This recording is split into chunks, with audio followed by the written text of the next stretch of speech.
अब आते हैं बिग बैंग को समझने का प्रयास करते हैं दोस्तों हम लोग। आज से लगभग ना 14 अरब साल पहले दुनिया का जो ब्रह्मांड है, पूरा यूनिवर्स है, उसका मास, उसका द्रव्यमान एक जगह पर आ गया, पूरा एक जगह पर आ गया। ठीक है, पूरा वो एक जगह पर आ चुका था और वो अपनी ग्रेविटी से, अपने मास से और संपीड़ित हो रहा था और कंप्रेस हो रहा था। अब इतना संपीड़ित हुआ वो एक जगह पर आकर कि अपने ही मास, अपनी ग्रेविटी से उसमें क्रैक पड़ गई, उसमें क्रैक आ गया, ऊर्जा निकल गई चारों तरफ, ऊर्जा का बंडल था, ऊर्जा निकल गई चारों तरफ। तो यहां पर हम देखेंगे ये था बिग बैंग, जब वो विस्फोट हुआ, महाविस्फोट हुआ और ऊर्जा निकली चारों दिशाओं में, 8 दिशाओं में संपूर्ण तरीके से ऊर्जा निकली। यहां पर कुछ देर बाद, कुछ माइक्रो सेकंड बाद कुछ क्या हुआ, ये ऊर्जा कन्वर्ट होने लगी आपके इसके अंदर पार्टिकल्स के अंदर। ये ऊर्जा कन्वर्ट हुई पार्टिकल्स के अंदर। जो एनर्जी थी, जो ऊर्जा थी, वो कन्वर्ट होती है पार्टिकल्स में, तब एटॉमिक पार्टिकल्स, या मैं थोड़ा सा और डिफाइन करूंगा आपके लिए। यहां पर यहां बनते हैं आपके फंडामेंटल पार्टिकल्स, आधारभूत कण या बेसिक पार्टिकल बोलते हैं इनको हम लोग। जैसे कि याद करें, रिकॉल करें फिर से हम एक बार, क्वार्क कण, लेप्टॉन कण, ये बनते हैं क्योंकि ऊर्जा कन्वर्ट हो रही थी द्रव्यमान के अंदर। आइंस्टीन साहब यहां पर आते हैं बीच में और वो याद दिलाते हैं दुनिया को, एक फॉर्मूला उन्होंने दिया था कि ऊर्जा ना तो नष्ट होती है ना बन सकती है, वो एक रूप से दूसरे में कन्वर्ट होती है। ऊर्जा कन्वर्ट होती है, लेकिन जो फिर मास किस कहां से आता है, ये ऊर्जा मास में कन्वर्ट हो सकती है और मास ऊर्जा में कन्वर्ट हो सकता है, यानी कि ऊर्जा द्रव्यमान में कन्वर्ट हो सकती है। तो ऊर्जा द्रव्यमान में कन्वर्ट होगी तो कण बनेंगे मतलब, और ये कण कहलाएंगे आपके फंडामेंटल पार्टिकल्स या आधारभूत कण या बेसिक कण। हमारे काम के 18 कण जो हमें नॉलेज रखनी चाहिए, जो किससे बने हैं, सीधे ऊर्जा से बने 18 कण। बने तो 200-250 कण होंगे, हजारों बने होंगे, हमारे काम के 18 ही हैं जिनको याद करेंगे। अब 18 कणों को बांटते हैं फिर हम लोग आगे। इन 18 कणों से क्या हुआ दोस्तों, सुनिएगा। तो ऊर्जा से बने 18 कण ये। अब इसमें से कुछ कण क्वार्क कण हैं, कुछ कण लेप्टॉन हैं, कुछ कण बल वाहक या फोर्स कैरियर हैं। आपको याद होगा क्वार्क, अगर 3 क्वार्क मिल जाएं तो क्या बनता है, उससे प्रोटॉन बन सकता है, न्यूट्रॉन बन सकता है। ये हम पढ़ चुके हैं ऑलरेडी आपकी क्लास में, पार्टिकल फिजिक्स की क्लास में, कि प्रोटॉन न्यूट्रॉन कैसे बनते हैं। लेप्टॉन कणों में 6 नाम लेप्टॉन कणों के आते हैं, ऐसे कुछ बल वाहक कण आते हैं। यानी हमने ये आइडेंटिफाई किया जो 18 कण हमारे काम के हैं राइट नाउ, उसमें 6 क्वार्क कण हैं, 6 लेप्टॉन हैं और 6 ही बल वाहक हैं। अब एक छोटा सा काम करेंगे आपके साथ, इनको समझने का प्रयास करेंगे। ओके, ये जो 18 कण आपको दिख रहे हैं दोस्तों स्क्रीन पर, 6 आपको यहां दिख रहे हैं मेरे साथ, 6 आपको यहां दिख रहे हैं और 6 ही आपको यहां दिख रहे हैं। ये टोटल 18 कण होते हैं। 18 कणों को बोलते हैं हम लोग बेसिक पार्टिकल या फंडामेंटल पार्टिकल। ये 6 जो कण आपको मेरी स्क्रीन में यहां दिख रहे हैं राइट साइड में, ये 6 क्या है, क्वार्क कण हैं। 6 क्वार्क कण हैं, इनके नाम रिकॉल कर लीजिए एक बार फिर से। एक होता है डाउन क्वार्क, एक होता है up quark, strange quark, charm quark, bottom quark, top quark. तो 6 क्वार्क पार्टिकल हैं, याद कर लेंगे हम लोग। ऐसे ही 6 क्या हैं आपके लेप्टॉन्स हैं। 6 कौन कौन से हैं, जैसे कि इलेक्ट्रॉन एक लेप्टॉन पार्टिकल है, इलेक्ट्रॉन न्यूट्रिनो एक लेप्टॉन पार्टिकल है, 4 यहां लिखे हैं। म्योन एक लेप्टॉन पार्टिकल है, म्योन, न्यूट्रिनो, टाउ और टाउ न्यूट्रिनो। और ऐसे 6 आपके यहां पर आपको दिखेंगे फोर्थ कैरियर हैं। ये कहलाते हैं बलवाहक। 6 कण, proton, Z boson, W+ boson, W- gluon और नया खोजा गया हिग्स बोसोन।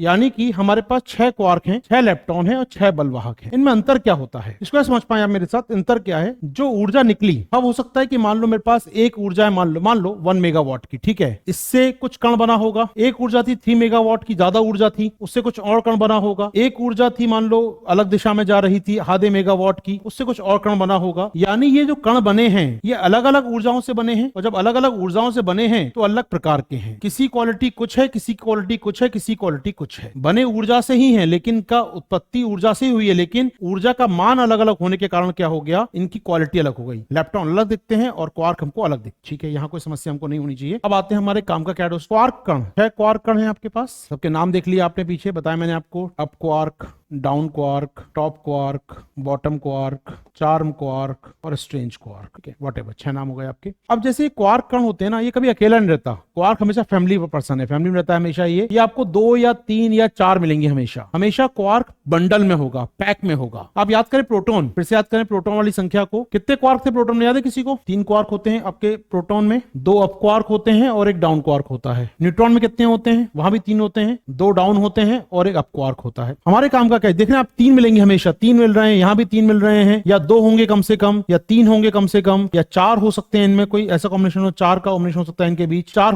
हमेशा साथ में मिलेंगे। क्वार्क कभी इंडिविजुअल नहीं मिलते हैं, याद रखिए। स्टेटमेंट पूछ सकता है कभी आपसे, quark is a family person, वो हमेशा ग्रुप में मिलेगा आपको। 2 मिलेंगे, 3 मिलेंगे, हो सकता है कि एक ये बनाने कॉम्बिनेशन, हो सकता है एक ये कॉम्बिनेशन बना लें, हो सकता है तीनों मिलकर बना लें, हो सकता है 4 ये हो जाए, एक ये हो जाए, 5 मिलकर बना लें। रहेंगे हमेशा कॉम्बिनेशन में, ग्रुप में ही, अकेले नहीं रह सकते ये। फाइन, यहाँ कोई समस्या मुझे नहीं है। लेकिन ये जो लेप्टॉन्स होते हैं, ये 6 लेप्टॉन्स हमने देखे पीछे अभी। एक का नाम था इलेक्ट्रॉन लेप्टॉन, ये इलेक्ट्रॉन केवल। एक का नाम था म्योन, एक का नाम था टाउ, एक था इलेक्ट्रॉन न्यूट्रिनो, है जो पार्टिकल थे, एक का नाम था इलेक्ट्रॉन न्यूट्रिनो, एक का नाम था म्योन न्यूट्रिनो, म्योन न्यूट्रिनो, एक का नाम था टाउ न्यूट्रिनो। ये 6 कण हैं। अच्छा मुझे बात आइए, प्रोटॉन के चारों तरफ ऑर्बिट में घूमता है इलेक्ट्रॉन। क्या इलेक्ट्रॉन अकेला होता है घूमता हुआ, क्या कोई साथ में होता है हमेशा उसके? इलेक्ट्रॉन सिंगल घूम सकता है आराम से, आवारा तत्व है, इसी में कहता हूं आवारा है वो। एक सोचिएगा हाइड्रोजन है, उसके नाभिक में एक प्रोटॉन है और चारों तरफ घूम रहा है। मालूम कक्षा में क्या उसकी एक आवारा इलेक्ट्रॉन घूम रहा है उसकी ऑर्बिट में, एक घूम रहा है। यानी ये अकेला रह सकता है? बिल्कुल अकेला रह सकता है। ये प्रोटॉन के अंदर 3 क्वार्क हैं, यहाँ 3 क्वार्क हैं एक साथ बंडल में हैं, लेकिन लेप्टॉन पार्टिकल अकेले घूम सकते हैं, न्यूट्रॉन पार्टिकल अकेले घूम सकता है। ग्रुप में रहना पसंद ही नहीं करते ये लोग, अकेले ही घूमते हैं ये। तो लेप्टॉन की प्रॉपर्टी क्या होगी? एक प्रकार से ये सिंगल सब atomic particle, single atomic particle है। ये क्या है? सिंगल एटॉमिक, यानी अकेले रहते हैं। क्वार्क फैमिली पर्सन है, ग्रुप में रहता है। अब एक सवाल का जवाब दीजिएगा मुझे आप लोग, मैं जो स्टेटमेंट लिख रहा हूं क्या वो ठीक है? प्रोटॉन को और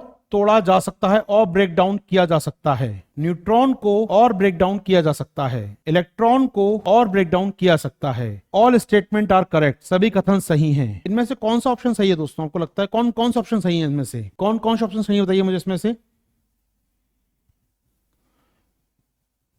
समझ में आ गया तो अच्छा लगेगा मुझे। यहाँ पर ए और बी सब सहमत है इस बात से मेरी। इसको भी तोड़ सकते हैं 3 क्वार्क में, तोड़ सकते हैं 3 क्वार्क में। इलेक्ट्रॉन को आप नहीं तोड़ सकते हैं, इलेक्ट्रॉन सिंगल पार्टिकल है, वो तोड़ा नहीं जा सकता। कभी मिल जाए स्टेटमेंट ना। अब सोचिए तीनों आपको कहां मिलते हैं? एटम के अंदर, तीनों मिलते हैं एटम के अंदर आपको। ये इलेक्ट्रॉन ऑर्बिट, इलेक्ट्रॉन घूम रहा है यहाँ पर। ये कक्षा के अंदर केंद्रक में प्रोटॉन भी है और न्यूट्रॉन भी है। प्रोटॉन न्यूट्रॉन कहते हैं हम लोग सब एटॉमिक पार्टिकल। ये तीनों से मिलकर बनता है एटम। परमाणु क्या होता है? परमाणु के अंदर तीनों होते हैं, प्रोटॉन भी, न्यूट्रॉन भी, इलेक्ट्रॉन भी। परमाणु है ये परमाणु तत्व है। ये परमाणु हो गया, एटम हो गया ये। अब एटम के अंदर 3 सब एटॉमिक पार्टिकल, 3 सब एटॉमिक, ये क्या हो गए? प्रोटॉन न्यूट्रॉन क्या हो गए? ये सब एटॉमिक पार्टिकल हैं, सब एटॉमिक पार्टिकल हैं ये क्या है? परमाणु के अंदर हैं, सब एटॉमिक पार्टिकल हैं, ठीक है। इलेक्ट्रॉन भी क्या है? सब एटॉमिक पार्टिकल है, लेकिन इलेक्ट्रॉन की अपनी खुद की एंटिटी भी है, इसको आप तोड़ नहीं सकते हैं, तो ये फंडामेंटल पार्टिकल है। अगर स्टेटमेंट कभी आ जाए कि प्रोटॉन, न्यूट्रॉन, इलेक्ट्रॉन में से कौन फंडामेंटल पार्टिकल होता है, पकड़ लेंगे इसको हम लोग। कौन सा होता है? वो केवल इलेक्ट्रॉन। बाकी ये ग्रुप से मिलकर बनते हैं, ये मिलकर बनते हैं क्वार्क से। ये होता है जो इंडिविजुअल अपना अकेला आवारा घूमता रहता है। कभी बचपन में साइंस पढ़ी हो ना पढ़ी हो, 9th क्लास की एनसीईआरटी में बात दी गई है, मैं आपको रिकॉल करा दूं दोबारा। आप मालूम क्या बोलते हैं? इलेक्ट्रॉन का जो भार होता है ना, वो नगण्य होता है, नेग्लिजिबल होता है। इस स्टेटमेंट पढ़ा जाता है, इसको समझाऊं मैं। अगर लीजिए, मान लीजिए प्रोटॉन का भार, मान लीजिए प्रोटॉन का भार 100 किलोग्राम है, ठीक है। न्यूट्रॉन का भार 100 किलोग्राम, मान लीजिए, सामान्य में कुछ नहीं जा रहा। तो इलेक्ट्रॉन का भार मैं कहूं 100 ग्राम है